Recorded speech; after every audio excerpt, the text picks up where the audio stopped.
ಕರ್ತನ ಪರಿಶುದ್ಧ ನಾಮಕ್ಕೆ ಸ್ತೋತ್ರ ಉಂಟಾಗಲಿ. ಈ ಸಮಯದಲ್ಲಿ ಪ್ರಾರ್ಥಿಸುವ ತಂದೆಯಾದ ದೇವರೇ, ಈ ಸಮಯವನ್ನು ಇವಾಗ ನಾವು ಕೇಳಲಿಕ್ಕೆ ಹೋಗುವಂತ ಎಲ್ಲ ವಾಕ್ಯದ ಭಾಗಗಳನ್ನು ನಿಮ್ಮ ಕಾರ್ಯದಲ್ಲಿ ಒಪ್ಪಿಸುತ್ತೇವೆ. ನಮ್ಮನ್ನು ಹುಟ್ಟಿಸಿ ನಮಗೆ ಒಂದು ಬದುಕನ್ನು ಕೊಟ್ಟಂತ ನಮ್ಮ ಪ್ರೀತಿಯ ತಂದೆಯಾದ ದೇವರೇ, ಈ ಸಮಯದಲ್ಲಿ ಯೇಸುವಿನ ನಾಮದಲ್ಲಿ ನಿನ್ನ ಮುಂದೆ ಬಂದಿದ್ದೇವೆ. ನಿಮ್ಮನ್ನು ಆರಾಧಿಸ್ತಾ ಇದ್ದೇವೆ, ನಿಮ್ಮಲ್ಲಿ ಪ್ರಾರ್ಥಿಸ್ತಾ ಇದ್ದೇವೆ, ನಿಮ್ಮ ವಾಕ್ಯವನ್ನು ಕೇಳ್ತಾ ಇದ್ದೇವೆ. ಕರ್ತನೆ, ನಮ್ಮೆಲ್ಲರನ್ನು ಬಲಪಡಿಸು, ನಿನ್ನ ವಾಕ್ಯದಿಂದ ಮಾತನಾಡು ಕರ್ತನೆ. ಮಾರ್ಗವನ್ನು ತೆರೆ ಕರ್ತನೆ, ಅದ್ಭುತಗಳನ್ನು ನಡೆಸು ಕರ್ತನೆ. ನಿನ್ನ ಚಿತ್ತವನ್ನು ನಮ್ಮ ಜೀವಿತದಲ್ಲಿ ನೆರವೇರಿಸು ಕರ್ತನೆ. ನಿನ್ನ ಸಹಾಯ ಕೇಳುತ್ತೇವೆ, ನಿನ್ನ ಸಹಾಯ, ನಿನ್ನ ಕನಿಕರ, ನಿನ್ನ ಕೃಪೆ, ನಿನ್ನ ಆಶೀರ್ವಾದ ಇಲ್ಲಿ ಸೇರಿರುವಂತ ನಮ್ಮ ಎಲ್ಲ ಪ್ರೀತಿಯ ಸಹೋದರ ಸಹೋದರಿಯರ ಜೀವಿತದಲ್ಲಿ ಸುರಿಸಬೇಕಾಗಿ ಕೇಳಿಕೊಳ್ಳುತ್ತೇವೆ. ಕರುಣೆ ತೋರಪ್ಪ, ಕರುಣೆ ತೋರು ತಂದೆ. ನೀನಿಲ್ಲದೆ ನಾವು ಏನನ್ನು ಮಾಡಲಿಕ್ಕೆ ಸಾಧ್ಯವಿಲ್ಲ ಈ ಭೂಮಿಯಲ್ಲಿ. ನೀವು ಜೊತೆಗಿರುವುದಾದರೆ ನಾವು ಎಲ್ಲವನ್ನು ಸಾಧಿಸಿ ಈ ಭೂಮಿಯಲ್ಲಿ ನಿಮಗೆ ಸಾಕ್ಷಿಯಾಗಿ ಜೀವಿಸಲಿಕ್ಕೆ ಸಾಧ್ಯ.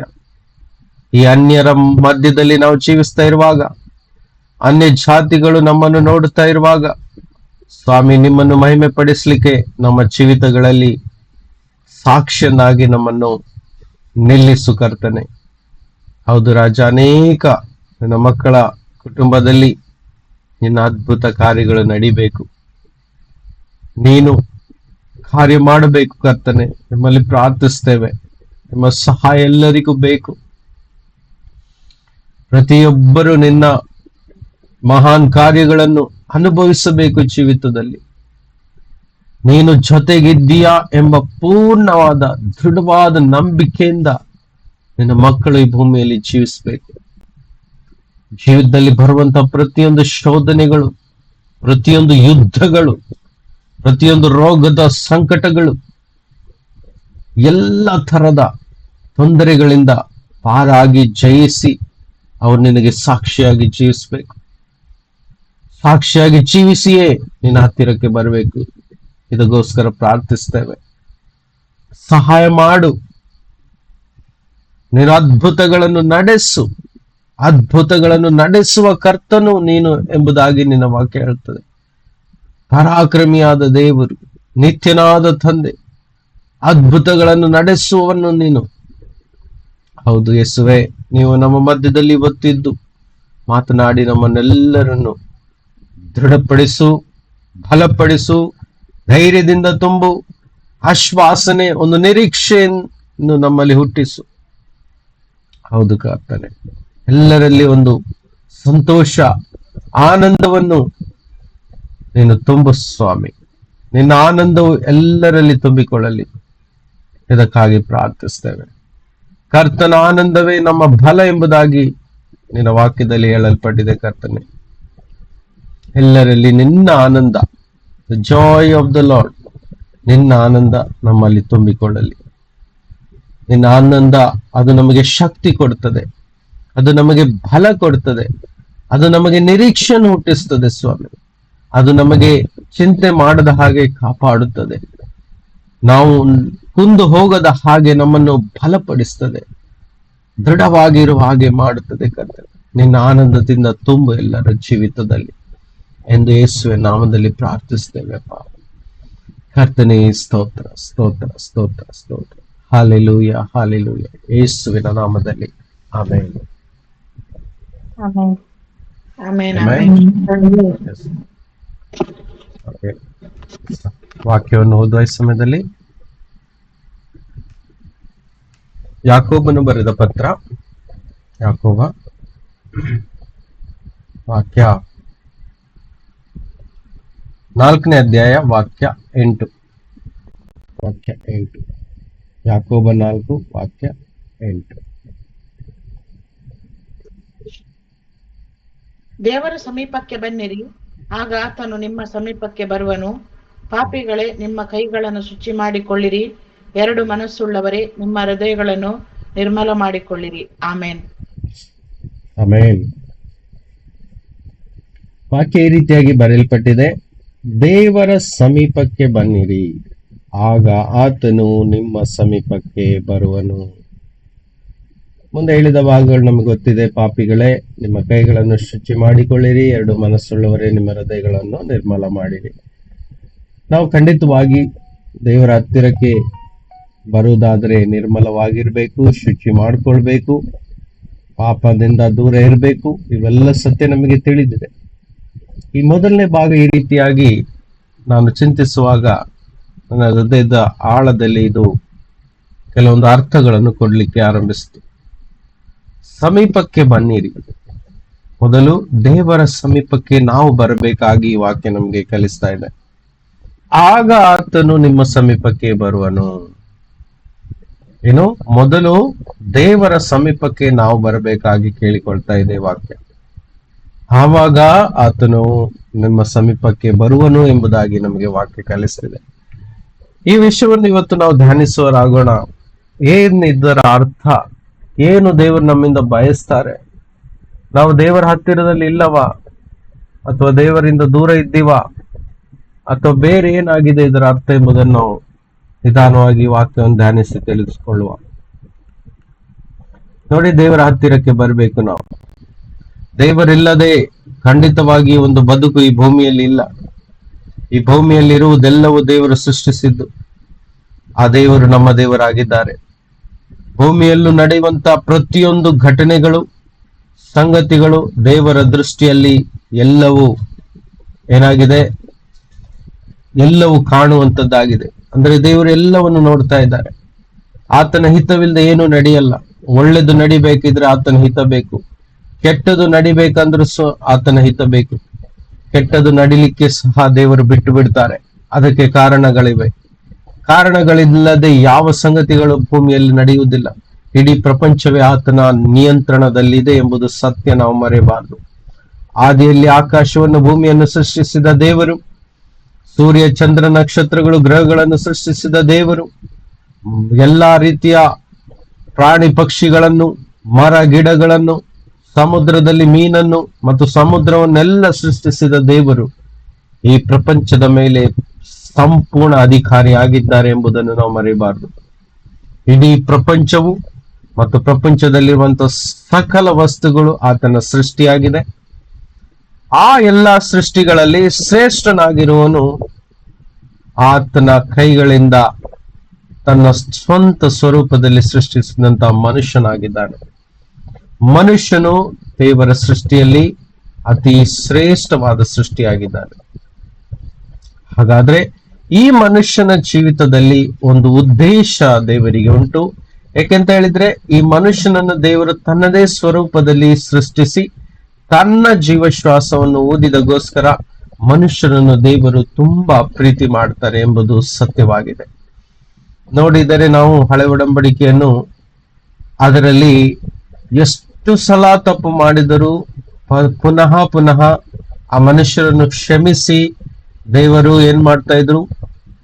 ಅವರಿಗೆ ಸಹಾಯ ಮಾಡ್ತಾ ಇದ್ರು, ಕ್ಷಮಿಸ್ತಾ ಇದ್ರು, ಕ್ಷಮೆ ಯಾಚಿಸ್ಲಿಕ್ಕೆ ಅದಕ್ಕೋಸ್ಕರ ಮಾರ್ಗಗಳನ್ನು ತೆರೀತಾ ಇದ್ರು.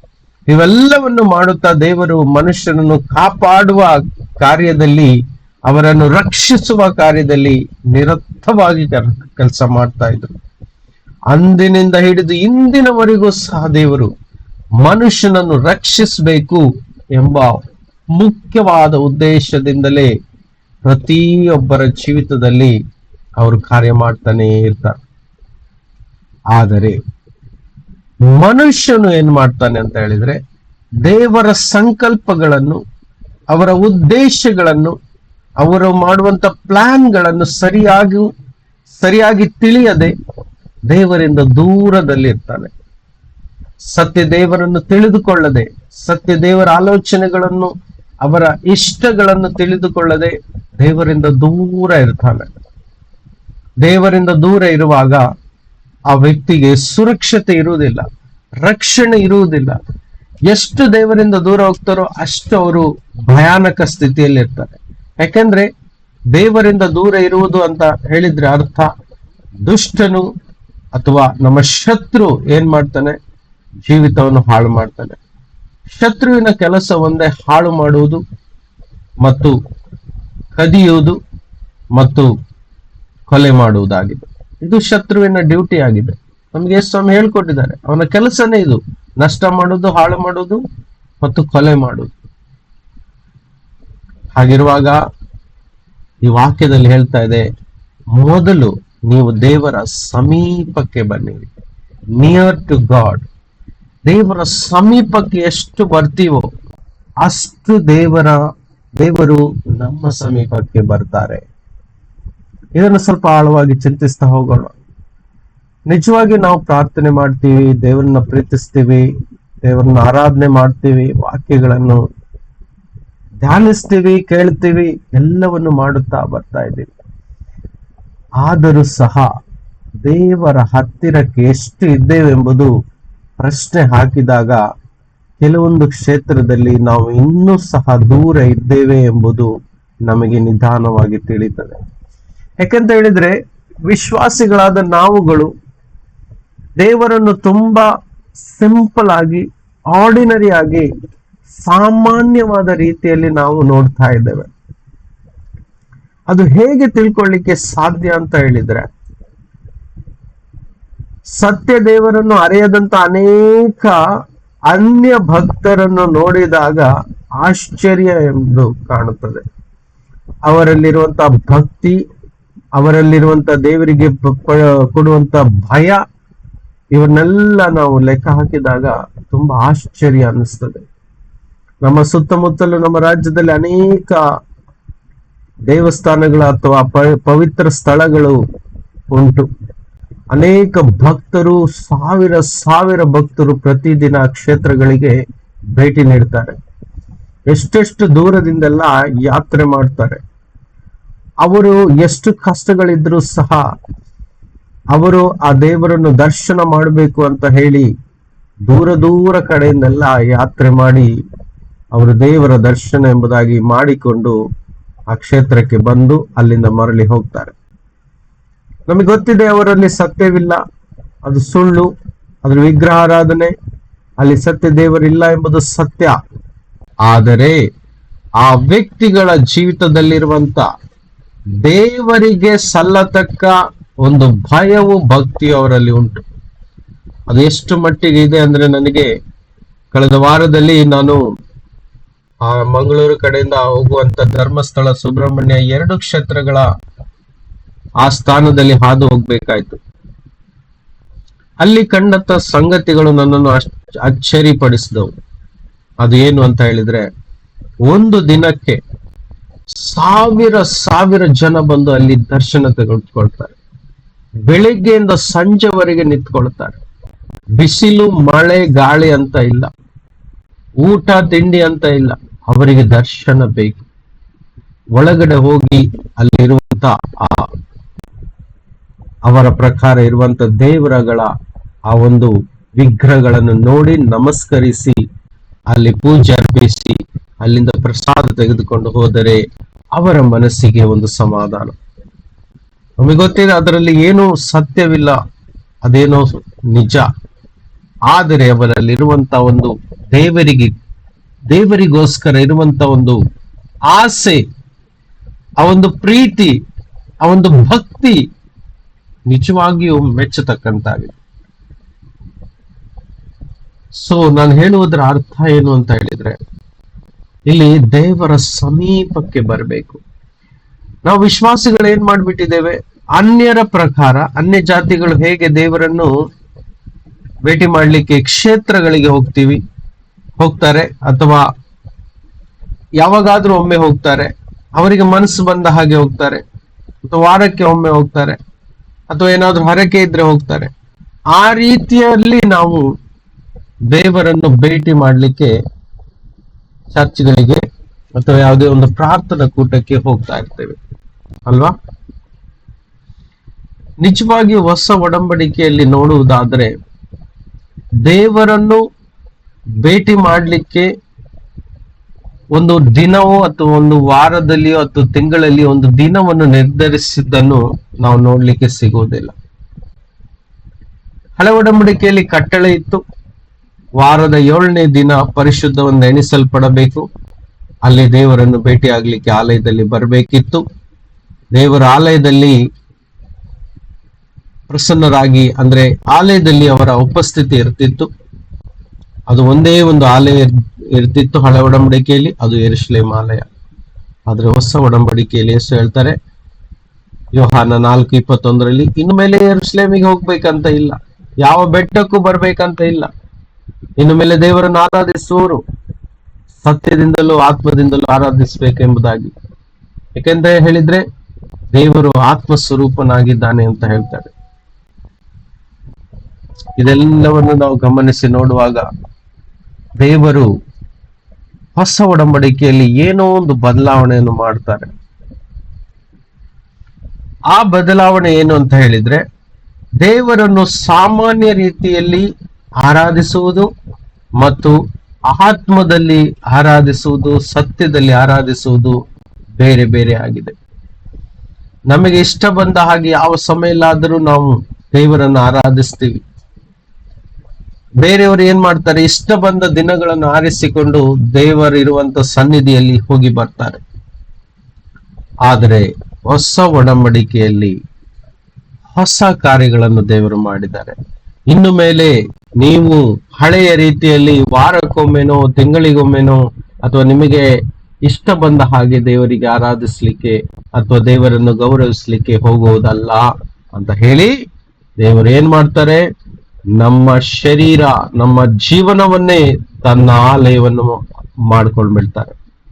ಏನು, ನಮ್ಮ ಈ ಶರೀರವನ್ನೇ ಆತನ ಆಲಯವನ್ನಾಗಿ ಮಾಡಿಕೊಂಡ್ಬಿಡ್ತಾರೆ. ಅದಕ್ಕಾಗಿ ದೇವರನ್ನು ನಿಜವಾಗಿ ಪ್ರೀತಿಸುವವರು, ಆತನ ಹತ್ತಿರಕ್ಕೆ ಬರಬೇಕು ಎಂದು ಎಣಿಸುವವರು, ಆತನನ್ನು ಪೂರ್ಣ ಹೃದಯದಿಂದಲೂ ಪೂರ್ಣ ಮನಸ್ಸಿನಿಂದಲೂ ಪೂರ್ಣ ಶಕ್ತಿಯಿಂದಲೂ ಪೂರ್ಣ ಆತ್ಮದಿಂದಲೂ ಆರಾಧಿಸಬೇಕು ಎನ್ನುವರೆಲ್ಲರೂ ಎಲ್ಲಿಗೆ ಹೋಗಬೇಕಂತಿಲ್ಲ, ದಿನಗಳನ್ನು ಪರಿಗಣಿಸಬೇಕಂತಿಲ್ಲ. ಅವರ ಶರೀರವೇ ದೇವರ ಆಲಯವಾಗಿದೆ. ತನ್ನ ಶರೀರವೆಂಬ ದೇವರ ಆಲಯವನ್ನು ಎಷ್ಟು ಶುದ್ಧ ಮಾಡಿ ಇಟ್ಕೊಳ್ತಾರೋ, ಎಷ್ಟು ನಿರ್ಮಲವಾಗಿ ಇಟ್ಕೊಳ್ತಾರೋ, ಆ ಆಲಯದಲ್ಲಿ ದೇವರಿಗೋಸ್ಕರ ಎಷ್ಟು ಭಕ್ತಿಯನ್ನು ಇಟ್ಕೊಳ್ತಾರೋ, ಎಷ್ಟು ಭಯವನ್ನು ಇಟ್ಕೊಳ್ತಾರೋ, ಎಷ್ಟು ಗೌರವವನ್ನು ಕೊಡ್ತಾರೋ, ಅಷ್ಟು ಮಟ್ಟಿಗೆ ದೇವರು ಆತನ ಶರೀರದಲ್ಲಿಯೇ, ಆ ವ್ಯಕ್ತಿಯ ಬದುಕಿನಲ್ಲಿಯೇ ಬದುಕ್ತಾ ಇರ್ತಾನೆ. ಎಷ್ಟರಿಗೆ ಅರ್ಥ ಆಗ್ತಾ ಇದೆ?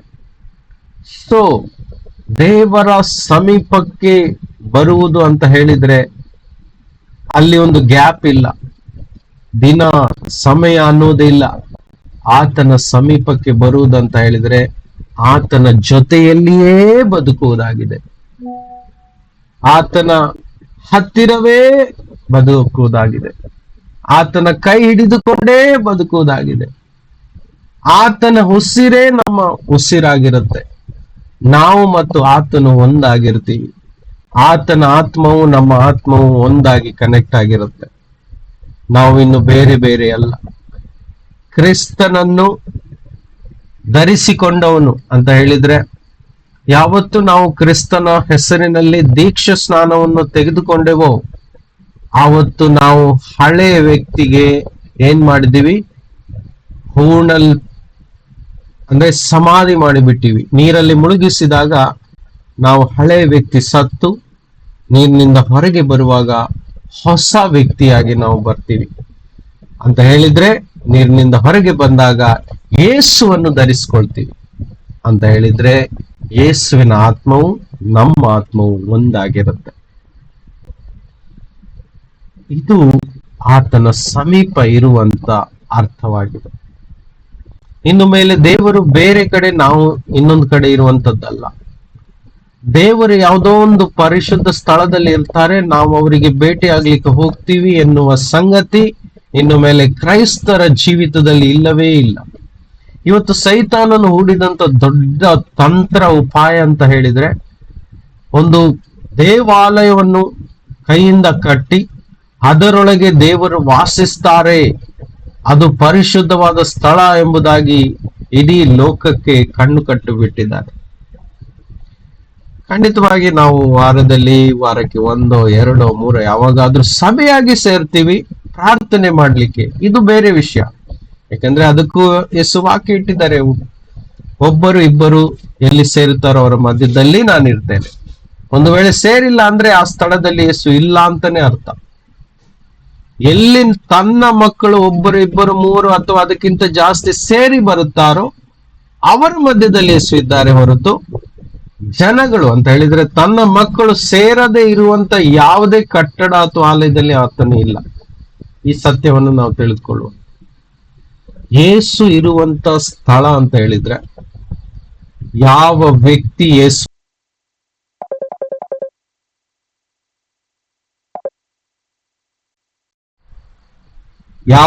ಯೇಸುವನ್ನು ನಂಬಿ ಆ ಯೇಸುವಿನ ಜೊತೆ ನಿರಂತರವಾಗಿ ಪ್ರತಿ ದಿನವೂ ಪ್ರತಿ ಕ್ಷಣವೂ ಆತನ ಜೊತೆಯಲ್ಲೇ ಒಂದಾಗಿ ಜೀವಿಸ್ತಾ ಇರ್ತಾರೋ ಅವರೇ ಯೇಸುವಿನ ಸಮೀಪ ಇರುವವರಾಗಿರ್ತಾರೆ. ವಾರಕ್ಕೆ ಒಮ್ಮೆ ದೇವರನ್ನು ಕಂಡುಕೊಳ್ಳಿಕ್ಕೆ ಹೋಗ್ತೇನೆ, ದೇವರಿಂದ ಆಶೀರ್ವಾದವನ್ನು ಪಡೆದುಕೊಳ್ತೇನೆ ಎನ್ನುವಂತ ಒಂದು ಮಾನಸಿಕ ಅವಸ್ಥೆ ಇರುವುದಾದರೆ ನಾವು ದೇವರಿಂದ ದೂರ ಇದ್ದೇವೆ ಅಂತ ಅರ್ಥ ಮಾಡಿಕೊಳ್ಳೋಣ. ನಾನಿದೆ ಹೇಳ್ತಾ ಇಲ್ಲ ನಾವು ವಾರಕ್ಕೆ ಒಮ್ಮೆ 2 ಅಥವಾ 3 ಸಲ ಪ್ರಾರ್ಥನೆಗೆ ಸೇರಿ ಬರ್ತೇವೆ, ಅದರ ವಿಷಯವಾಗಿ ನಾನು ಮಾತಾಡ್ತಾ ಇಲ್ಲ. ಅದು ಖಂಡಿತ ಮಾಡಬೇಕು. ಆದರೆ ದಿನನಿತ್ಯ ಪ್ರತಿ ನಿಮಿಷ ಪ್ರತಿ ಕ್ಷಣ ನನ್ನ ದೇವರು ನನ್ನ ಜೊತೆಯಲ್ಲಿದ್ದಾರ ಅಥವಾ ನಾನು ನನ್ನ ದೇವರ ಜೊತೆಯಲ್ಲಿದ್ದೇನಾ ಎನ್ನುವ ಸಂಗತಿ ತುಂಬಾ ಮುಖ್ಯವಾಗಿದೆ. ಇದೇ ನಾನು ನಿಮ್ಮ ಮಧ್ಯದಲ್ಲಿ ಚಿಂತಿಸಲಿಕ್ಕೆ ಅವಸರ ಕೊಡ್ತಾ ಇದ್ದೇನೆ. ಹೊಸ ಒಡಂಬಡಿಕೆ ಎನ್ನುವುದು ದೇವರನ್ನು ಯಾವುದೋ ಒಂದು ಕಟ್ಟಡದಲ್ಲಿ ಇಡುವಂತದ್ದಲ್ಲ, ಅಥವಾ ದೇವರು ಅಲ್ಲಿ ಸಿಗ್ತಾರೆ ಅಂತ ಅಲ್ಲ. ಆದರೆ ನನ್ನ ಹೃದಯದೊಳಗೆ ದೇವರು ವಾಸವಾಗಿದ್ದಾನ ಇಲ್ಲವ ಎನ್ನುವುದು ತುಂಬಾ ತುಂಬಾ ಮುಖ್ಯ. ಒಂದು ವೇಳೆ ಆತನು ಒಳಗಡೆ ವಾಸವಾಗಿದ್ದಾನೆ ಅಂತ ಹೇಳಿದ್ರೆ ವಾಕ್ಯ ಹೇಳ್ತದೆ, ನನ್ನಲ್ಲಿರುವ ಆತನು ಈ ಲೋಕದಲ್ಲಿರುವ ಆತನಿಗಿಂತ ದೊಡ್ಡವನು ಅಂತ ಹೇಳಿದ್ರೆ, ಆಕಾಶ ಭೂಮಿಗಳನ್ನು ಸೃಷ್ಟಿಸಿದಂತ ಏಕೈಕ ದೇವರು ನನ್ನ ಹೃದಯದಲ್ಲಿ ವಾಸ ಮಾಡಿ ಇದೇ ನನ್ನ ಜೀವಿತವನ್ನು ನನ್ನ ಶರೀರವನ್ನು ಆಲಯ ಮಾಡಿಕೊಂಡಿದ್ದಾನೆ ಎಂಬ ಗರ್ವ, ಆ ಒಂದು ಸಂತೋಷ, ಆ ಒಂದು ಧೈರ್ಯ, ಆ ಒಂದು ಆಶ್ವಾಸನೆ, ನಿರೀಕ್ಷೆ, ಆ ಆನಂದ ಎಷ್ಟು ದೊಡ್ಡದು. ನಾವು ಮಾನಸಿಕವಾಗಿ ಕುಂದು ಹೋಗುವುದು ಯಾವಾಗ ಗೊತ್ತುಂಟ? ದೇವರಿಂದ ದೂರ ಹೋದಾಗ. ದೇವರನ್ನು ದೂರದಲ್ಲಿಟ್ಟು ನೋಡುವಾಗ ನಾವು ನಿರಾಸೆಗೊಳಗಾಗ್ತೀವಿ.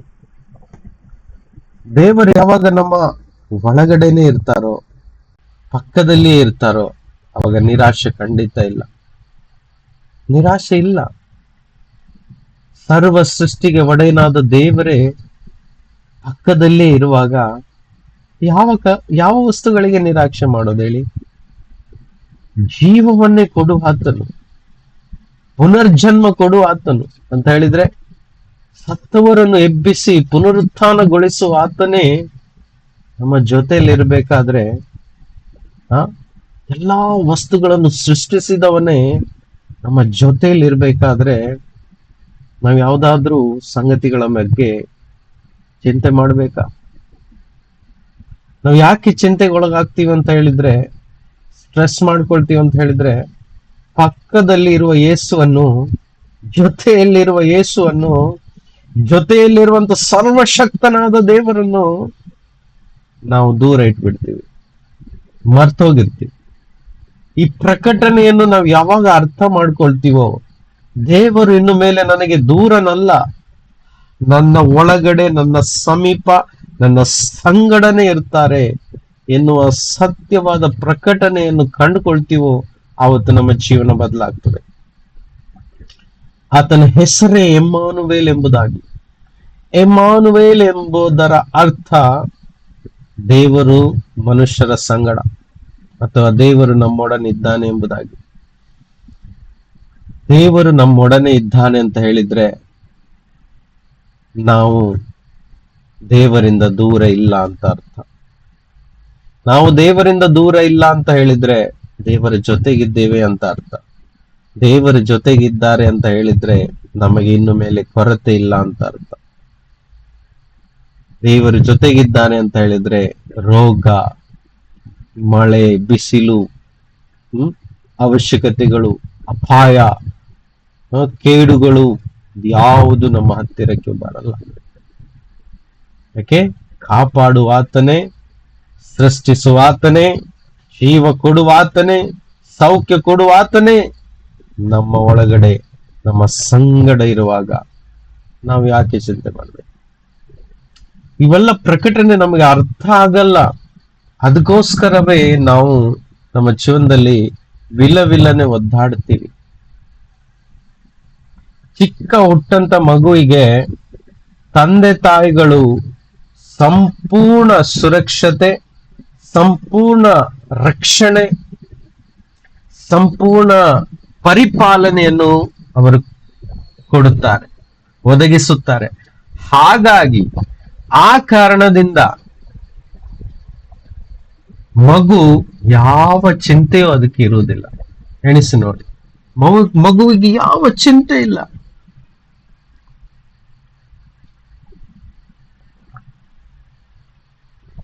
ನಿಶ್ಚಿಂತೆಯಾಗಿ ಮಗು ಇರ್ತದೆ,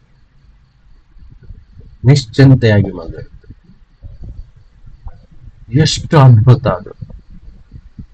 ಅದೇ ರೀತಿಯಾಗಿ ಯೇಸು ಹೇಳ್ತಿದ್ದಾರೆ, ನೀವು ಎಲ್ಲಿ ತನಕ ಈ ಚಿಕ್ಕ ಮಕ್ಕಳ ಹಾಗೆ ನಿಮ್ಮ ಮನಸ್ಸುಗಳು ಬದಲಾಗುವುದಿಲ್ಲವೋ ಅಲ್ಲಿಯ ತನಕ ನೀವು ಪರಲೋಕ ರಾಜ್ಯಕ್ಕೆ ಪ್ರವೇಶ ಮಾಡಲಾಗುವುದಿಲ್ಲ ಎಂಬುದಾಗಿ ಅಂತ ಹೇಳಿದ್ರೆ, ಹೇಗೆ ಮಕ್ಕಳು ಯಾವ ಸಂಗತಿಗಳ ಬಗ್ಗೆ ಚಿಂತೆ ಮಾಡದೆ ತಮ್ಮ ಜೀವಿತದ ಸಂಪೂರ್ಣ ಸಂಗತಿಗಳನ್ನು ತನ್ನ ತಂದೆ ತಾಯಿಗಳಿಗೆ ಬಿಟ್ಟುಕೊಟ್ಟು ಸಂಪೂರ್ಣವಾಗಿ ತಂದೆ ತಾಯಿಗಳಿಗೆ 100% ಆಶ್ರಯಿಸಿಕೊಂಡಿರುತ್ತಾರೋ, ಅದೇ ರೀತಿ ನಾವುಗಳೆಲ್ಲರೂ ನಮ್ಮನ್ನು ಹುಟ್ಟಿಸಿ ನಮಗೆ ಜೀವ ಕೊಟ್ಟಂತ, ಬದುಕು ಕೊಟ್ಟಂತ ನಮ್ಮ ಪ್ರೀತಿಯ ದೇವರಿಗೆ ಪೂರ್ಣ ಆಶ್ರಯವನ್ನು ಆಶ್ರಯಿಸಿಕೊಂಡು ಇರುವಾಗ ನಾವು ನಿಶ್ಚಿಂತರಾಗಿರ್ತೀವಿ. ನಮಗೇನೋ ಬೇಕು ಎನಿಸಿದಾಗ ನಮ್ಮ ಕರ್ತನಿದ್ದಾನೆ, ನನ್ನ ತಂದೆ ಇದ್ದಾರೆ, ನನಗೆ ಕೊಡ್ತಾರೆ, ನನಗೆ ಸಿಗ್ತದೆ. ಹೌದಲ್ವಾ? ಎಲ್ಲಾ ಸಂಗತಿಗಳನ್ನು ಹೊಂದಿಕೊಂಡಂತ ಈ ಲೋಕದ ತಂದೆಯವರ ಮಕ್ಕಳು ಹೇಗೆ ಚಿಂತೆ ಮಾಡ್ತಾರೆ ಹೇಳಿ? ನಮ್ಮ ಅಪ್ಪನ ಹತ್ರ ಎಲ್ಲ ಇದೆ, ಅದಕ್ಕೋಸ್ಕರ ಮಕ್ಕಳು ಚಿಂತೆ ಮಾಡಲು ಹಾಯಾಗಿ ಜೀವಿಸ್ತಾರೆ. ಯಾವ ವಿಷಯದ ಬಗ್ಗೆ ಚಿಂತೆ ಮಾಡೋದು? ಯಾಕೆ? ಅಪ್ಪ ಮಾಡಿದ್ದೆಲ್ಲ ಇರುವಾಗ ಆ ಅಪ್ಪನ ಮಕ್ಕಳು ನಿಶ್ಚಿಂತರಾಗಿ ಬೆಳೀತಾರೆ. ಅವ್ರು ಯಾವಾಗ್ಲೂ ನಗ್ನಗ್ತಾ ಎಂಜಾಯ್ ಮಾಡ್ಕೊಳ್ತಾ ಅವ್ರ ಜೀವನವನ್ನು ಕಳೀತಾರೆ. ದ ಸೇಮ್ ವೇ, ಅದೇ ರೀತಿ ಯಾವಾಗ ನಾವು ನಮ್ಮನ್ನು ಸೃಷ್ಟಿಸಿದಂತ ಆ ಸತ್ಯ ದೇವರನ್ನು ಸಂಪೂರ್ಣವಾಗಿ ನಮ್ಮ ಜೀವಿತದಲ್ಲಿ ಇನ್ವಾಲ್ವ್ ಮಾಡಿಕೊಳ್ಳುವಾಗ, ಯು ಅಂಡರ್ಸ್ಟ್ಯಾಂಡ್, ಇನ್ವಾಲ್ವ್, ನಾವು ಪ್ರತಿ ವಿಷಯದಲ್ಲಿ ನಮ್ಮ ತಂದೆಯನ್ನು ಇನ್ವಾಲ್ವ್ ಮಾಡಬೇಕು, ಇನ್ವಾಲ್ವ್ ಮಾಡಬೇಕು.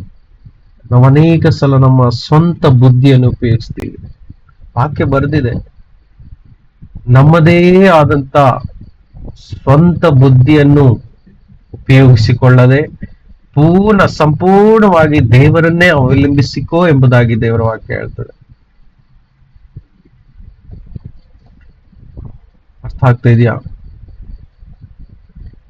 ನಮ್ಮ ಆಲೋಚನೆಗಳಿಗೆ ನಾವು ಡಿಪೆಂಡ್ ಆಗದೆ ಪ್ರತಿಯೊಂದು ಆಲೋಚನೆಗಳನ್ನು ದೇವರ ಕೈಯಲ್ಲಿ ಒಪ್ಪಿಸಿ, ನನ್ನ ಬಗ್ಗೆ ಎಲ್ಲವನ್ನು ಚಿಂತಿಸುವ ಆತನು ನೀನು ಅಪ್ಪ ಅಂತ ಹೇಳಿ ಆ ರೀತಿಯಾಗಿ ನಾವು ಸಂಬಂಧ ಬೆಳೆಸುವಾಗ ಆ ಜೀವಿತವು ಅದ್ಭುತವಾಗಿರುತ್ತೆ.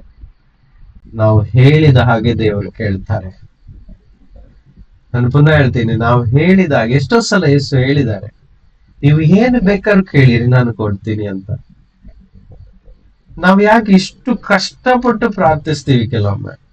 ಯಾಕೆ ಕಷ್ಟಪಟ್ಟು ಪ್ರಾರ್ಥಿಸ್ತೀವಿ ಆದ್ರೂ ಕೇಳಲ್ಲ ದೇವರು? ಯಾಕೆ ಅಂತ ಹೇಳಿದ್ರೆ ಆ ಸಂಬಂಧ ಇಲ್ಲದ ಪ್ರಾರ್ಥನೆ ಆಗಿರುತ್ತೆ. ರಿಲೇಶನ್ಶಿಪ್ ನೋಡಿ, ಸಿಟ್ಟು ಬಂದಿರುವ ತಂದೆಗಳಿಗೆ ಹೋಗಿ ಮಕ್ಕಳು ಏನಾದ್ರು ಕೇಳಿದ್ರೆ ಇನ್ನಷ್ಟು ಕೋಪ ಬರ್ತದೆ. ಅದೇ ಪ್ರೀತಿಯಿಂದ ಇರುವಂತ ತಂದೆ ತಾಯಿ ಮತ್ತು ಮಕ್ಕಳ ಮಧ್ಯದಲ್ಲಿ ನಾವು ನೋಡುವಾಗ, ಮಕ್ಕಳು ಸಿಂಪಲ್ ಆಗಿ ಅಪ್ಪ ಅಮ್ಮ ಇದು ಬೇಕು ಅಂತ ಹೇಳಿದ್ರೆ ಬೇಗನೆ ಅವರು ಕೊಡಿಸ್ಬಿಡ್ತಾರೆ. ಕಾರಣ ಆ ಮಕ್ಕಳು ಮತ್ತು ತಂದೆ ತಾಯಿ ಮಧ್ಯದಲ್ಲಿರುವಂತ ಪ್ರೀತಿಯ ಸಂಬಂಧ. ದೇವರಿಗೆ ಕೊಡ್ಲಿಕ್ಕೆ ಏನಾದ್ರೂ ಅಸಾಧ್ಯ ಅನ್ನೋದಿದೆಯಾ? ಯಾರಾದ್ರೂ ಹೇಳ್ಬೋದಾ? Is there anything hard for God to give us our need?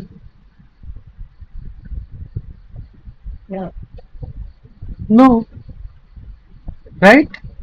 ಯಾವುದೇ ಅಸಾಧ್ಯ ಅನ್ನೋದಿಲ್ಲ ನಮ್ಮ ದೇವರಿಗೆ. ಕರೆಕ್ಟ್?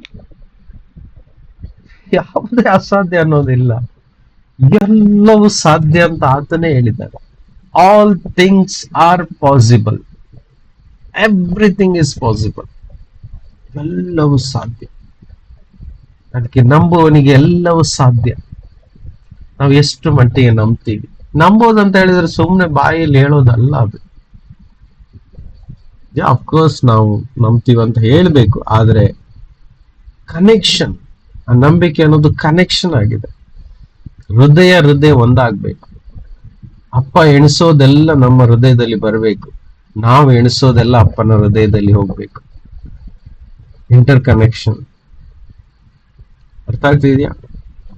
ಕರೆಂಟಿನ 2 ತಂತಿಗಳನ್ನು ಜೋಡಿಸಿದಾಗ ಆಚೆ ಈಚೆ ಕರೆಂಟ್ ಪಾಸ್ ಆಗುತ್ತೆ. ಅದೇ ರೀತಿ ದೇವರು ಮತ್ತು ನಮ್ಮ ಆತ್ಮ ಕನೆಕ್ಟ್ ಆಗಿರ್ಬೇಕು. ನಮ್ಮ ಆಲೋಚನೆಗಳೆಲ್ಲ ದೇವರಿಗೆ ತಿಳಿತದೆ ಅಲ್ವಾ? ಖಂಡಿತವಾಗಿ ತಿಳಿತದೆ. ನಾವ್ ಇವಾಗ ಏನ್ ಆಲೋಚನೆ ಮಾಡ್ತಿದೆ ಅಂತ ಅವ್ರಿಗೆ ಎಲ್ಲವೂ ಗೊತ್ತು. ಅದು ಒಳ್ಳೆ ಆಲೋಚನೆ ಆಗ್ಲಿ ಕೆಟ್ಟ ಆಲೋಚನೆ ಆಗ್ಲಿ, ಇವೆರಡೂ ತಿಳಿತದೆ ಕರ್ತನಿಗೆ. ಹೌದಾ ಅಲ್ವಾ ಹೇಳಿ? ಯಾಕಂದ್ರೆ ಅವನು ಸರ್ವಬಲ್ಲವನು. ಆದರೆ ಆತನ ಮಕ್ಕಳಾಗಿರುವ ನಾವು, ಆತನ ಆತ್ಮದಲ್ಲಿ ಒಂದಾಗಿದ್ದೇವೆ ಎಂಬುವರು ನಾವು, ಆತನ ಆಲೋಚನೆಗಳು ಯಾಕೆ ನಮಗೆ ತಿಳಿಯಲ್ಲ? ನಮ್ಮ ಆಲೋಚನೆಗಳೇ ತಿಳಿತದೆ. ಯಾಕಂದ್ರೆ ಆತನೇ ಹೇಳಿದ್ದಾನೆ, ನೀವು ಆಲೋಚಿಸುವುದಕ್ಕಿಂತ ಹೆಚ್ಚಿನದಾಗಿ ನಾನು ಮಾಡುತ್ತೇನೆ ಎಂಬುದಾಗಿ. ಹೌದಾ? ನಾವು ಆಲೋಚನೆ ಮಾಡೋಕ್ಕಿಂತ ಹೆಚ್ಚಿನದಾಗಿ ಕರ್ತನು ನಮಗೆ ಕೊಡುತ್ತಾನೆ, ನಮ್ಮ ಬಗ್ಗೆ ಯೋಚಿಸ್ತಾನೆ ಅಂತ ಬರೆದಿದೆ. ಆದರೆ ಆತನು ಆಲೋಚಿಸುವ ಒಳ್ಳೆಯ ಸಂಗತಿಗಳು ಯಾಕೆ ನಮ್ಮ ಆತ್ಮದಲ್ಲಿ, ನಮ್ಮ ಹೃದಯದಲ್ಲಿ, ನಮ್ಮ ಆಲೋಚನೆಯಲ್ಲಿ ಅರ್ಥ ಆಗಲ್ಲ? ಯಾಕೆ ನಮ್ಗೆ ತಿಳಿಯಲ್ಲ? ಬಿಕಾಸ್ ನಾವು ಎಷ್ಟರ ಮಟ್ಟಿಗೆ ದೇವರ ಸಮೀಪದಲ್ಲಿ ಇದ್ದೇವೆ ಅನ್ನೋದೇ ಪ್ರಶ್ನೆ. ಅದೇ ಕಾರಣ.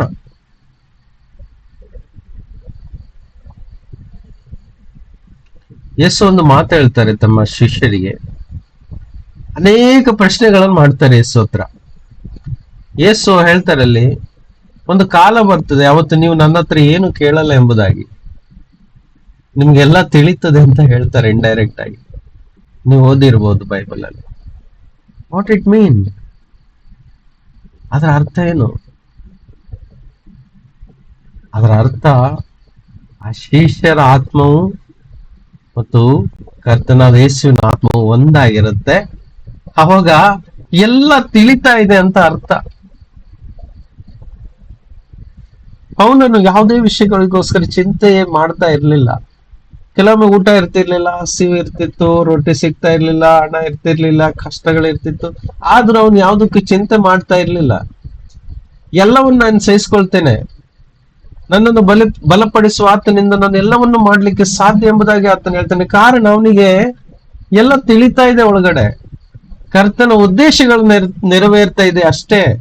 ನನ್ನ ಜೀವನ ಏನು ಹಾಳಾಗ್ತಾ ಇಲ್ಲ, ನಾನು ನಾಶವಾಗಿ ಹೋಗ್ತಾ ಇಲ್ಲ, ನನ್ನಲ್ಲಿ ಏನು ನಷ್ಟ ಆಗ್ತಾ ಇಲ್ಲ. ಕಷ್ಟಗಳು ಬರ್ತಾ ಇದೆ ಅಂತ ಹೇಳಿದ್ರೆ ಅದು ದೇವರ ಉದ್ದೇಶಗಳು ತನ್ನ ಜೀವನದಲ್ಲಿ ಪೂರ್ಣವಾಗಿ ದೇವರಿಗೆ ಮಹಿಮೆ ಆಗ್ತಾ ಇದೆ ಅಂತ ಆತನಿಗೆ ತಿಳಿದಿದೆ. ಅದಕ್ಕೆ ಅವನು ಮರುಗ್ತಾ ಇರ್ಲಿಲ್ಲ. ಆದ್ರೆ ನಾವು ಮರುಗ್ತಾ ಇರ್ತೀವಿ. ಮರುಗುವುದು ಯಾಕೆ?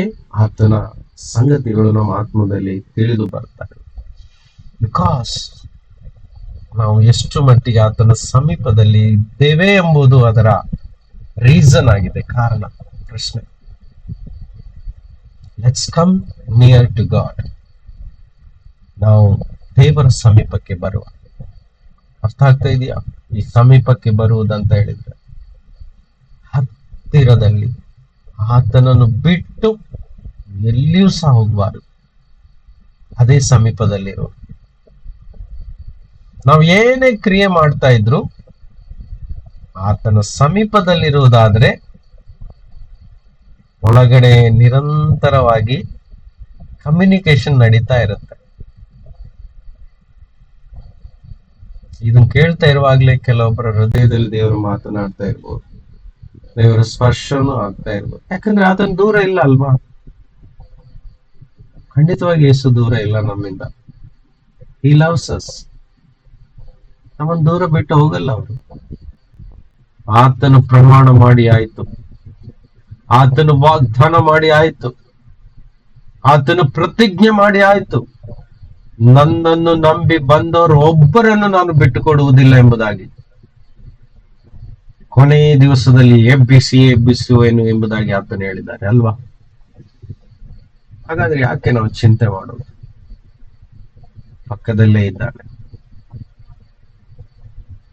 ಆತನು ಪ್ರತಿಜ್ಞೆ ಮಾಡಿ ಆಯ್ತು, ತಾನು ಬಿಡಲ್ಲ ಎಂಬುದಾಗಿ. ಆದ್ರೆ ನಾವು ಚಿಂತೆ ಮಾಡ್ತೀವಿ. ಈ ಚಿಂತೆ ಅವತ್ತು ನಾವು ಬಿಟ್ಟು ಆ ಒಂದು ಸರ್ಕಲ್ ಇಂದ ಹೊರಗಡೆ ಬರ್ತೀವಿ. ನಮ್ಮ ಕಷ್ಟಗಳನ್ನು ನೋಡುವಾಗಲೂ ಸಹ ನಮಗೆ ಡೋಂಟ್ ಕೇರ್ ಅನ್ಸುತ್ತೆ ಅಲ್ವಾ? Take it easy, I don't care about my troubles. ಆ ಸಂದರ್ಭದಲ್ಲಿ ನಾವು ಏನಾಗಿರ್ತೀವಿ? ದೇವರ ದೃಷ್ಟಿಯಲ್ಲಿ ನಾವು ಪಾಸ್ ಆಗಿರ್ತೀವಿ, ಅಂದ್ರೆ ಉತ್ತೀರ್ಣರಾಗಿರ್ತೀವಿ. ನಾವು ಉತ್ತೀರ್ಣರಾಗಿರ್ತೀವಿ. ಕಷ್ಟಗಳನ್ನು ನೋಡುವಾಗ ನಾವು ನಗ್ತೀವಾದ್ರೆ ನಾವು ಉತ್ತೀರ್ಣರಾಗಿದ್ದೇವೆ ಅಂತ ಅರ್ಥ. ಅದಕ್ಕೋಸ್ಕರ ಕಷ್ಟಗಳನ್ನು ನೋಡುವಾಗ ಅಳಬಾರ್ದು. ದುಃಖ ಬರ್ತಾ ಇದೆಯಾ, ಇನ್ನು ಮೇಲೆ ದುಃಖ ಬಿಟ್ಕೊಡೋಣ. ನನ್ನ ಯೇಸು ಇದ್ದಾರಲ್ವಾ? ಇದು ಫೇತ್, ಇದು ನಂಬಿಕೆ, ಇದೇ ಕನೆಕ್ಷನ್. ತಿಳಿಬೇಕು ಒಳಗೆ ಅಪ್ಪ ಇದ್ದಾರೆ. ಇದು ನನ್ನ ಕೆಲಸ ಅಲ್ಲ. ನನಗೆ ಬಂದಿರುವ ಕಷ್ಟವನ್ನು ಹೋರಾಡಿಸುವುದು ನನ್ನ ಕೆಲಸ ಅಲ್ಲ ಇದು. No, we can't. ಕೆಲವೊಂದು ಸಂಗತಿಗಳು ಎಷ್ಟು ಹಾರ್ಡ್ ಇದೆ, ನಮ್ಮ ಹತ್ರ ಏನು ಮಾಡಕ್ಕಾಗಲ್ಲ. That is why we need God. ಅದಕ್ಕೋಸ್ಕರವೇ ದೇವರು ಬೇಕು. We are just human being. ನಾವು ಕೇವಲ ಮನುಷ್ಯದವರಷ್ಟೇ.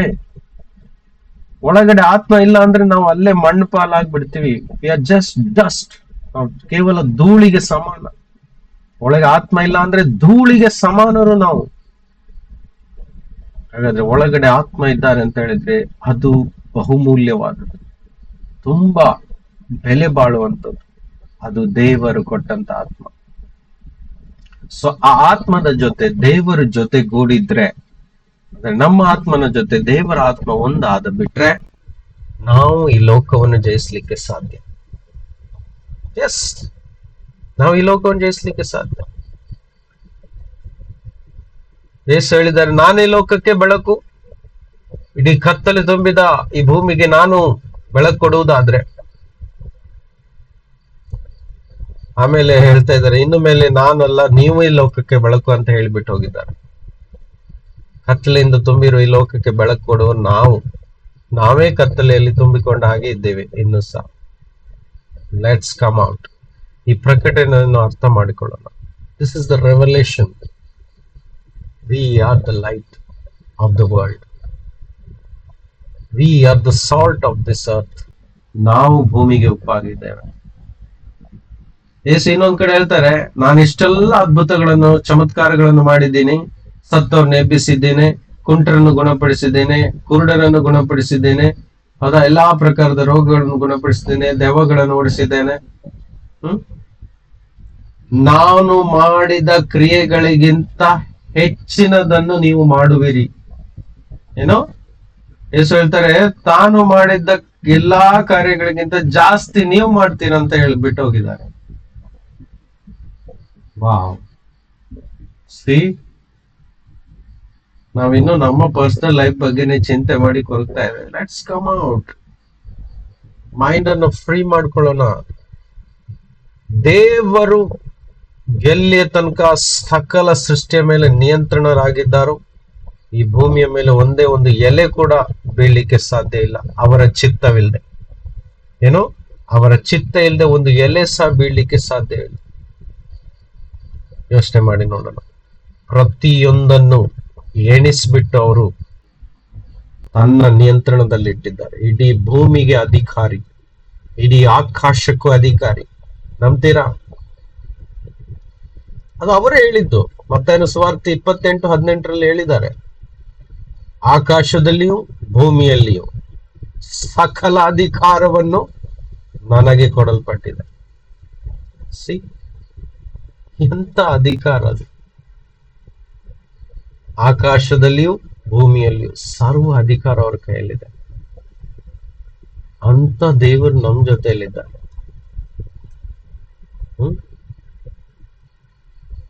ಪರಲೋಕದಲ್ಲಿ ಭೂಲೋಕದಲ್ಲಿ ಸಕಲ ಅಧಿಕಾರ ನನಗೆ ಕೊಡಲ್ಪಟ್ಟಿದೆ. What a power that is! ಅಂದ್ರೆ ಈ ಭೂಮಿಯಲ್ಲಿ ಒಂದು ಗಾಳಿ ಬೀಸ್ಬೇಕಾದ್ರೂ ಯೇಸುವಿನ ಪರ್ಮಿಷನ್ ಬೇಕು ಅಂತ ಅರ್ಥ. ಮಳೆ ಬರ್ಬೇಕಾದ್ರೂ ಯೇಸುವಿನ ಪರ್ಮಿಷನ್ ಬೇಕು. ಮಳೆ ನಿಲ್ಬೇಕಾದ್ರೂ ಯೇಸುವಿನ ಪರ್ಮಿಷನ್ ಬೇಕು. ಭೂಕಂಪ ನಡಿಬೇಕಾದ್ರೂ ಯೇಸುವಿನ ಪರ್ಮಿಷನ್ ಬೇಕು. ಒಬ್ಬ ವ್ಯಕ್ತಿ ಸಾಯ್ಬೇಕಾದ್ರೂ ಯೇಸುವಿನ ಪರ್ಮಿಷನ್ ಬೇಕು. ಒಬ್ಬ ವ್ಯಕ್ತಿ ಬದುಕಿರ್ಬೇಕಾದ್ರೂ ಯೇಸುವಿನ ಪರ್ಮಿಷನ್ ಬೇಕು. ಎಲ್ಲವೂ, ಯಸ್, ದಿಸ್ ಇಸ್ ಟ್ರೂತ್, ಇದೇ ಸತ್ಯ. ಆತನ ದೃಷ್ಟಿಯಲ್ಲಿ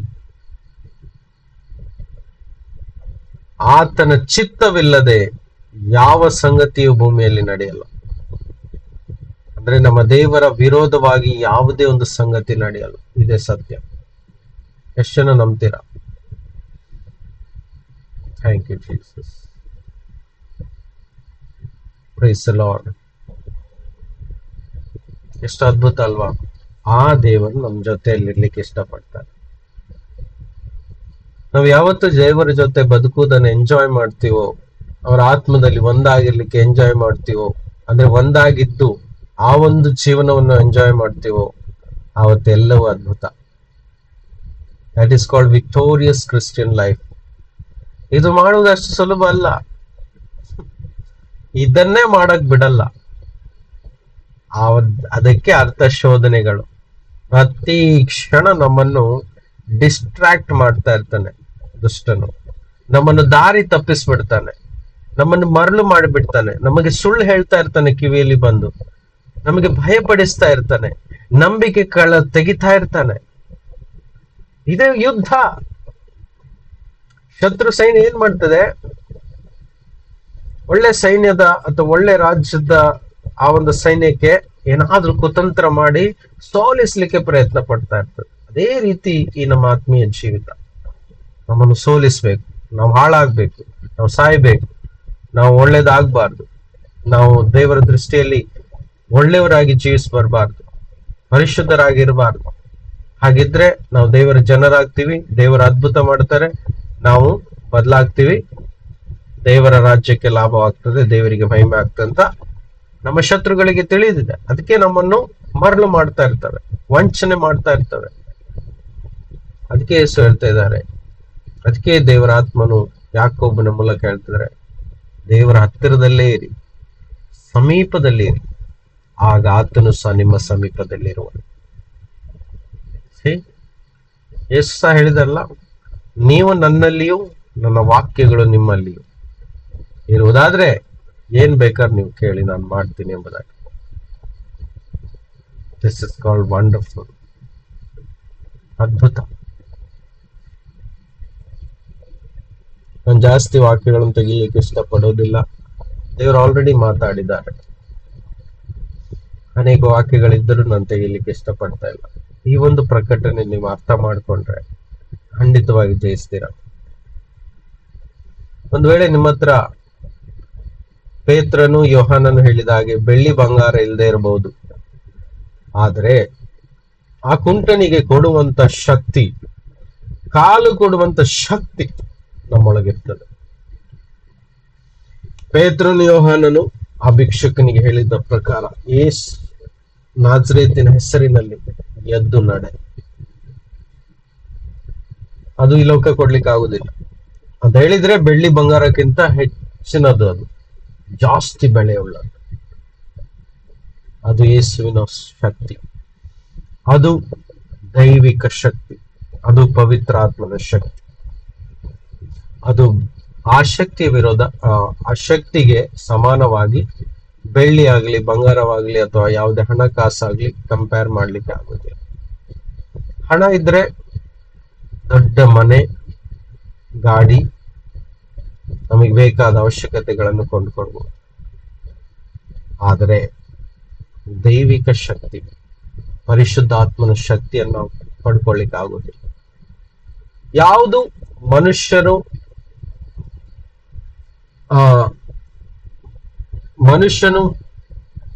ಹೊಂದ್ಕೊಳ್ಳುವಂತ ಹಣಕಾಸಿನಿಂದ ಪಡೆದುಕೊಳ್ಳಿಕ್ಕೆ ಆಗುವುದಿಲ್ಲವೋ ಅದು ದೇವರು ನಮಗೆ ಕೊಟ್ಟಿದ್ದು. It is expensive, that is his presence. ಅದು ಆತನ ಸಾನ್ನಿಧ್ಯ.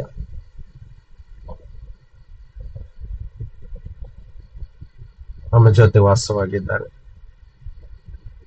ಅದೇ ಆತನ ಸಾನ್ನಿಧ್ಯ, ಉಪಸ್ಥಿತಿ. ಅದೇ ಈ ವಾಕ್ಯದ ಅರ್ಥ. ನಾವು ದೇವರ ಹತ್ತಿರಕ್ಕೆ ಬರಬೇಕು, ಹಗಲು ರಾತ್ರಿ ದುಡಿಬೇಕು, ಡೇ ಅಂಡ್ ನೈಟ್ ಕಷ್ಟಪಡ್ಬೇಕು. ದೇವರೇ, ನನಗೆ ನಿನ್ ಜೊತೆಯಲ್ಲಿದ್ರೆ ಸಾಕು, ನನ್ಗೆ ಎಲ್ಲವೂ ಇದ್ದ ಹಾಗೆ, ಅದು ಕೊಡು ಇದು ಕೊಡು ಅಂತ ಹೇಳುವುದಕ್ಕಿಂತ ಹೆಚ್ಚಿನದಾಗಿ, ಯೇಸುವೆ ನನಗೆ ನಿನ್ನ ಹತ್ರ ಬರ್ಬೇಕು, ನಾನ್ ನಿನ್ನ ಹತ್ರ ಬಂದ್ರೆ ನೀನ್ ನನ್ನ ಹತ್ರ ಇರ್ತೀಯ ಅಂತ ನೀನೇ ವಾಗ್ದಾನ ಮಾಡಿದ್ಯಾ, ಈ ಕೃಪೆ ಕೊಡು ಅಂತ ಹೇಳಿದ್ರೆ ಸಾಕು. ಮತ್ತು ಸರ್ವವು ನಮಗೆ ಇದ್ದ ಹಾಗೆ, ಸರ್ವವು ನಮಗೆ ಸಿಕ್ಕಿದ ಹಾಗೆ, ನಮ್ಮ ಕಷ್ಟ ಎಲ್ಲ ನೀಗಿದ ಹಾಗೆ. ಯಾಕೆಂದ್ರೆ ಸರ್ವವನ್ನು ಸೃಷ್ಟಿಸಿದಂತ ಸರ್ವಶಕ್ತನಾದ ದೇವರು ನಮ್ಮ ಸಂಗಡ ಇರುವಾಗ ನಮಗೆ ಯಾವ ಚಿಂತೆ ಇಲ್ಲ. We are free. ವಾಕ್ಯ ಹೇಳಿದಾಗೆ, ಯಾರಿಗೆ ಮನುಷ್ಯ ಕುಮಾರನು ಬಿಡಿಸುತ್ತಾನೋ ಅವರು ಸ್ವತಂತ್ರರಾಗಿದ್ದಾರೆ ಎಂಬುದಾಗಿ. ಆ ಸ್ವಾತಂತ್ರ್ಯದಲ್ಲಿ ನಾವು ಬದುಕಬೇಕು. ಇದು ಸಾಧ್ಯ. It is possible. ಅದು ಆತನೇ ಹೇಳಿದ್ದಾನೆ, if you believe all things are possible. ನಂಬುವನಿಗೆ ಎಲ್ಲವೂ ಸಾಧ್ಯ ಎಂಬುದಾಗಿ. ಆತನ ಜೊತೆಗಿದ್ದರೆ ಸಾಕು. ಅದಕ್ಕೆ ಇನ್ನೊಂದು ವಾಕ್ಯ ಹೇಳ್ತದೆ, ಆ ಒಂದು ಸ್ಥಿತಿಯಲ್ಲಿ ನಾವೇನೇ ಕೇಳಬೇಕಂತಿಲ್ಲ, ಕೇಳುವುದಕ್ಕಿಂತಲೂ ಯೋಚಿಸುವುದಕ್ಕಿಂತಲೂ ಹೆಚ್ಚಾಗಿ ಆತನು ನಮ್ಮ ಜೀವಿತದಲ್ಲಿ ಮಾಡುತ್ತಾನೆ. ವಾಟ್ ವಂಡರ್ಫುಲ್ ಅಲ್ವಾ? ಎಷ್ಟು ಅದ್ಭುತ! So wonderful, great god, wonderful saviour, ಅದ್ಭುತವಾದ ದೇವರು. ಆತನು ನಮ್ಮ ಜೊತೆಯಲ್ಲಿ ಇರ್ತಾನೆ. ನಮ್ಮ ಜೊತೆಯಲ್ಲಿ ಇರುವುದಕ್ಕೋಸ್ಕರವೇ ಆತನು ನಮ್ಮನ್ನು ಸೃಷ್ಟಿಸಿದ್ದು, ನಮ್ಮಿಂದ ದೂರ ಇರ್ಲಿಕ್ಕೆ ಅಲ್ಲ. ಮನುಷ್ಯನು ತಪ್ಪು ಮಾಡಿದಾಗ ದೇವರಿಂದ ದೂರ ಆದ. ಒಂದು ವೇಳೆ ತಪ್ಪು ಮಾಡದೆ ಇದ್ದಿದ್ರೆ ನಾವೆಲ್ಲ ಏದೇನ್ ತೋಟದಲ್ಲಿ ಇರ್ತಿದ್ವಿ. ನಾವ್ ಯಾರು ಸಹ ಕಷ್ಟಪಟ್ಟು ರೋಗದಲ್ಲಿ, ದುಃಖದಲ್ಲಿ, ನೋವಿನಲ್ಲಿ ಈ ಲೋಕದಲ್ಲಿ ಜೀವಿಸ್ಬೇಕಾಗಿರ್ಲಿಲ್ಲ. ಯಾವ ಶಾಪ ನಮ್ಮ ಮೇಲೆ ಇರ್ತಿರ್ಲಿಲ್ಲ. ಮನುಷ್ಯನು ಮಾಡಿದ ತಪ್ಪಿನಿಂದ ಮನುಷ್ಯ ದೂರವಾದ. ಸಮಯ ನಮಗೆ ಇನ್ನೂ ಸಹ ಇದೆ. ನಮ್ಮ ಎದುರಲ್ಲಿಯೇ ದೇವರ ಹತ್ತಿರಕ್ಕೆ ಬರೋಣ.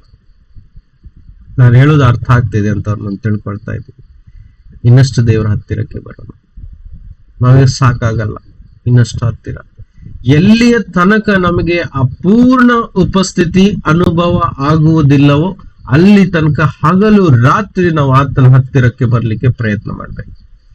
ಪ್ರಾರ್ಥನೆ ಪ್ರಾರ್ಥನೆ ಪ್ರಾರ್ಥನೆ, ಆತನನ್ನು ಸ್ತುತಿಸಿ ಸ್ತುತಿಸಿ ಸ್ತುತಿಸಿ, ಗೌರವಿಸಿ, ಘನಪಡಿಸಿ, ದಿನಾಲು ಆತನ ಹತ್ತಿರ ಹತ್ತಿರ ಹತ್ತಿರ ಹತ್ತಿರ ಹತ್ತಿರ ಹತ್ತಿರ. ನಾವು ತಿಳ್ಕೊಂಡಾಗೆ ಅಷ್ಟು ಸುಲಭ ಅಲ್ಲ. ನಾವು ಹೇಳ್ತೀವಿ ಯೇಸು ನಮ್ಮೊಳಗಿದ್ದಾರೆ, ಖಂಡಿತ. ಆದ್ರೆ ಒಂದು ವೇಳೆ ಆತನ ಒಳಗಿರುವುದಾದ್ರೆ ಅದರ ರಿಯಾಕ್ಷನ್ಸ್ ನಮ್ಮ ಹೊರಗಡೆ ಕಾಣಿಸ್ಬೇಕು ಅಲ್ವಾ? Let's come to near God. Amen. So ಸ್ವಲ್ಪ ಹೊತ್ತು ಧ್ಯಾನಿಸಿ ಸಮಯದಲ್ಲಿ ಕರೀನಿ ಆತನಿಗೆ, ಪ್ರಾರ್ಥಿಸಿ ಆತನಲ್ಲಿ, ಕರ್ತನೇ ನನಗೆ ನಿನ್ನ ಹತ್ತಿರ ಬರಬೇಕು, ನಿನ್ನ ಉಪಸ್ಥಿತಿಯನ್ನು ನಾನು ಅನುಭವಿಸ್ಬೇಕು, ನನ್ನದೇ ಇಷ್ಟವನ್ನು ನಾನು ಮಾಡುತ್ತಾ ಬಂದೆ.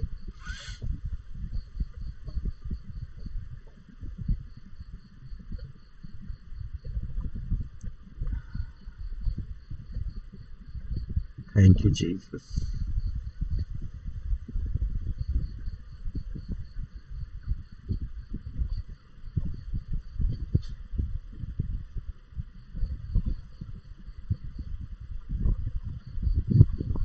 ಎಲ್ಲರೂ ಪ್ರಾರ್ಥಿಸಿ. ತಂದೆ, ನಿಮಗೆ ಸ್ತೋತ್ರ, ನಿಮಗೆ ಮಹಿಮೆ ತಂದೆ. ಎಲ್ಲರ ಜೀವಿತದಲ್ಲಿ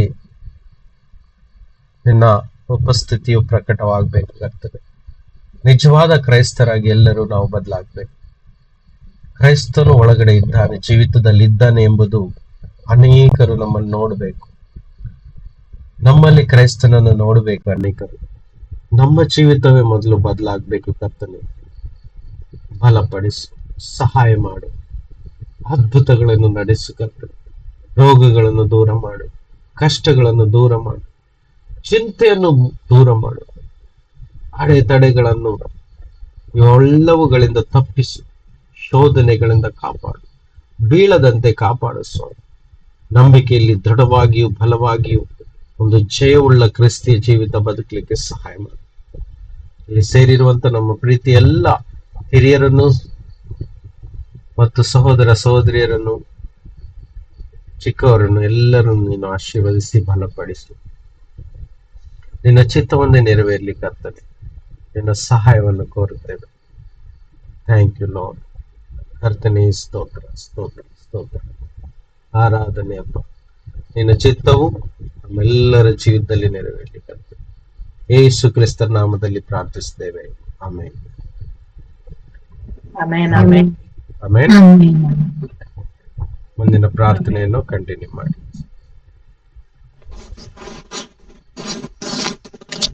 ಪರಿಶುದ್ಧನು ಪರಿಶುದ್ಧನು ಪರಿಶುದ್ಧನಾಗಿರುವಂತ ಪರಮ ಪ್ರೀತಿಯ ತಂದೆಯಾದಂತ ದೇವರೇ ಅಪ್ಪ, ಈ ಸಮಯದಲ್ಲಿ ಸ್ವಾಮಿ ನಾವು ವಾಕ್ಯವನ್ನು ಕೇಳಿದ್ದೇವೆ ಅಪ್ಪ.